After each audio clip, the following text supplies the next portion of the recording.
নির্বাচনের আগে সহিংসতা হচ্ছে বিভিন্ন জায়গায়। আমাদের নেতাকর্মীদের এখনও 3 জন জেলের থেকে নির্বাচন করছে, তাদেরকে জামিন দেওয়া হচ্ছে না।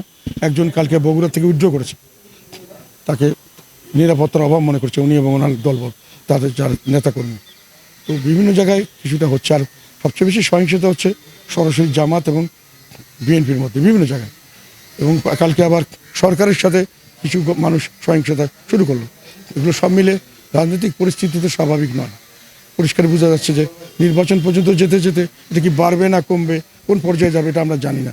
আর যেটা আমি প্রথম থেকে বলে আসছি, একটা সরকারের অধীনে নির্বাচন হচ্ছে, যে সরকারের নিজস্ব একটি দল আছে এনসিপি, এবং তাদের আবার দলের সঙ্গে জড়িত আছে জামাত। দলীয় সরকারের অধীনে নির্বাচন আমাদের দেশে কোনো সময় সুষ্ঠু হয় নাই। এটা তো আমাদের একটা আশঙ্কা আছে যে সরকার কতটুকু ইনফ্লুয়েন্স করবেন, নির্বাচন কমিশন কতটুকু তাদেরকে পক্ষপাতিত্বমূলক করবেন, কারণ এখন পর্যন্ত আমরা লেভেল প্লেইং ফিল্ড পাচ্ছি না। এটাই স্বাভাবিক। আমরা নির্বাচন কমিশনের সঙ্গে দেখা করতে চাইলে দেখা করেন না, আমরা অ্যাডভাইজারের সঙ্গে চিফ অ্যাডভাইজারের দেখা করতে চাইলে দেখা করেন না, আমরা হোম মিনিস্টারের সঙ্গে দেখা করতে চাইলে করেন না। তো ওনারা সকাল বিকাল খাওয়া দাওয়া 10-12 করে দেখা করছেন, ওনাদের বক্তব্য বলছেন। কাজে লেভেল প্লেইং ফিল্ড এখন নেই। আমরা নির্বাচনে আছি, আমাদের মধ্যে বাধা বিপত্তি চলছে, তার মধ্যেও আমরা থাকার চেষ্টা করছি, শেষ পর্যন্ত থাকবো। আমরা দেখার জন্য যে কতটুকু খারাপ বা কতটুকু ভালো হতে পারে। আমি এখন পর্যন্ত ভালো কিছু দেখছি না, সামনের দিকে ভবিষ্যৎ আমার কাছে খারাপ মনে হচ্ছে। আর আমি না ভোট দিতে প্রথম দিন যেটা বলেছি যে না ভোট না দিলে দেশ ধ্বংস হয়ে যাবে, এখনও বলছি না ভোট না দিলে দেশ ধ্বংস হয়ে যাবে। কেননা না ভোটের কোনো দরকার ছিল না। ওনারা যেটা করছেন এটা কেন করছেন ওনারা পরিষ্কার করেন নাই, যেটা ইনডাইরেক্টলি আমরা ওনাদের কথাবার্তায় বুঝতে পেরেছি। ওনারা দেশটাকে একটা নতুন ধরনের দেশ বানাতে চাচ্ছেন, সাম্প্রদায়িক উগ্রপন্থীদের দেশ, এবং কিছুটা হলো পাকিস্তানের সাথে যে আমাদের 71-এর স্বাধীনতার পরে যে আমরা একটা দেশ হয়েছিল সেটার বিপরীতে আবার 71-এর পূর্বের পাকিস্তান আমলের রাজনীতি, এটাই তারা এখানে চালু করতে চাচ্ছেন, যেটাকে আমরা আসলে গোলামি মনে করি, যেটাকে আমরা আজাদি মনে করি না। এবং যে প্রক্রিয়া উনি করছেন এগুলো অত্যন্ত অস্বচ্ছ প্রক্রিয়া। ওনারা হঠাৎ করে ওনারা একটা সাংবিধানিক সরকার, সংবিধানকে রক্ষা করে করবেন। সুপ্রিম কোর্টের কাছে রেফার করা হয়েছে প্রেসিডেন্ট, সুপ্রিম কোর্ট বলেছে ওনারা নির্বাচন করতে পারবে, একটা ওই পদ্ধতি নির্বাচন করবেন, নির্বাচন দিচ্ছেন, চলে যাবেন, ওনারা সব কিছু বুঝিয়ে দিয়ে যাবেন। ওনারা যদি কোনো ঐক্যমত কমিশন যেটা বলছে এটা তো অনৈক্যমত কমিশন, আমাদের সহ অনেককে বাদ দেওয়া হয়েছে, অর্ধেকের বেশি দলকে বাদ দেওয়া করা হয়েছে, মানে জনসমষ্টির সমর্থিত দল। তারপরে ধরলাম সেটা আপনি দিয়েছেন, আপনি সরকারের কাছে দিয়ে যাবেন, পার্লামেন্টে দিয়ে যাবেন, পার্লামেন্ট এটার উপর ডিবেট করবে, পাশ করবে, তারপরে গণভোটে যাবে। আমাদের এখন 15th অ্যামেন্ডমেন্ট বাতিল হওয়ার ফলে এখন গণভোটটা আবার করা হয়েছে।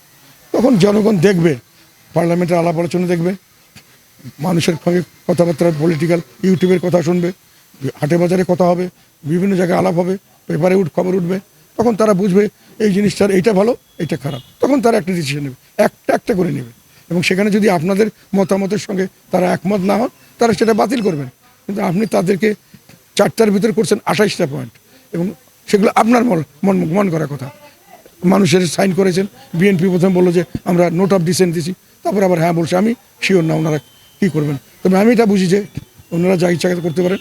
আমার অ্যানালাইসিসে এখন ওনাদের গণভোট করার কোনো দরকারও ছিল না, এবং উদ্দেশ্য প্রণোদিত, এবং উদ্দেশ্যটা অসৎ উদ্দেশ্য। কেননা ওনারা পরিষ্কার করছেন না।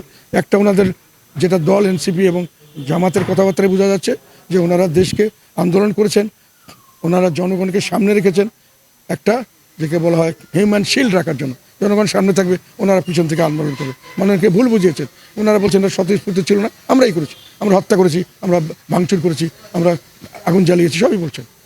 কিন্তু আমাদের কারণেই হয়েছে যে আমরা আমাদের মতো একটি দেশ তৈরি করব। এখন এই এজেন্ডাটা বাস্তবায়ন করার এখন আসছে, সময় আসছে ইলেকশনে। ওনাদের দল যদি পাস না করে তাতে এজেন্ডা বাস্তবায়ন হবে না। ফলে ওনারা অল্টারনেটলি একটা গণভোটের নামে একটা হা নিয়ে নেন। আমরা ম্যান্ডেট পেয়েছি, এখন আমাদেরকে গণভোটগুলো এগুলো আমরা যেটা বলবো সেটা করতে পার্লামেন্ট এবং সরকার বাধ্য থাকবে। এইটার কথা অলরেডি বলছেন, এবং যিনি বলছেন উনি বলছেন আমি তো এখানে নির্বাচিত না যে আমি যা ইচ্ছা তা করতে পারি। কালকে বলবেন আমি তো এখানকার সিটিজেন না, যে এই দেশের ধ্বংস হইলে আমার কি, আমি যেটা করে যাব এটা তো এই দেশের আইনে আমাকে ফাঁসি দিতে পারবে না, আমি তো অন্য দেশের নাগরিক। এই ধরনের অনেক কথা আমার মনে আসছে। সেই জন্য আমি বলছি যে এই যে পাকিস্তানি স্টাইলের একটা দেশ তৈরি করা, 71-এর মুক্তিযুদ্ধ ভুল ছিল, 71-এর মুক্তি আমাদের উপর যে সহিংসতা করেছে পাকিস্তান আর্মিরা উইদাউট এনি রিজন, আমরা তাদের কাছে কিছু চাইনি, আমরা চেয়েছিলাম স্বায়ত্তশাসন, সেটার জন্য। এবং প্রধানমন্ত্রীর কথা বঙ্গবন্ধু, উনি স্বায়ত্তশাসন দেবে, এটাই আমরা চেয়েছি। হঠাৎ করে আর্মি এসে আমাদের উপর ঝাঁপিয়ে পড়লো, লক্ষ লক্ষ লোকে মেরে ফেললো, জামাত নামাত সহ। এখন তারা বলছেন না ওটাই ঠিক ছিল, এটা ভারতের ষড়যন্ত্র, এই মুক্তিযুদ্ধটা সব ঠিক না, এরা সব বেঈমান, এবং ওইটা করলেই আবার দেশ ভালো হবে ওনারা বলেছেন। এখন ওনারা ওই ধাপের একটা রাষ্ট্র করছেন এবং সেটার জন্যই উনি গণভোট করছেন বলে আমি বলেছি। ওনারা কি এটা অস্বীকার করছেন?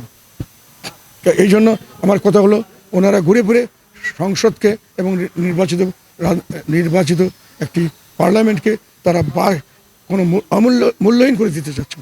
এত লোকের প্রচুর মূল্যহীন, এবং দেশের সংবিধানকে মূল্যহীন করে দিতে চাচ্ছেন। এটা শুধু বেআইনি না, এটা চরম বেআইনি এবং চরম দেশদ্রোহিতা। আমি যতটুকু বিভিন্ন লেভেল থেকে আমি আলাপ করে যেটা পেয়েছি, কাজে আমি মনে করি এই দেশদ্রোহিতার কাজে আমাকে বাধা দিতে হবে, না বলতে হবে, এবং যে কোনোভাবে জনগণকে বোঝাতে হবে না বলতে দেওয়ার জন্য। যারা হ্যাঁ ভোট দিবেন ওনারা নিজের বিবেক বুদ্ধি অনুযায়ী দিবেন, ভবিষ্যতেই প্রমাণ করবে ওনাদেরটা ভালো ছিল না আমারটা ভালো ছিল।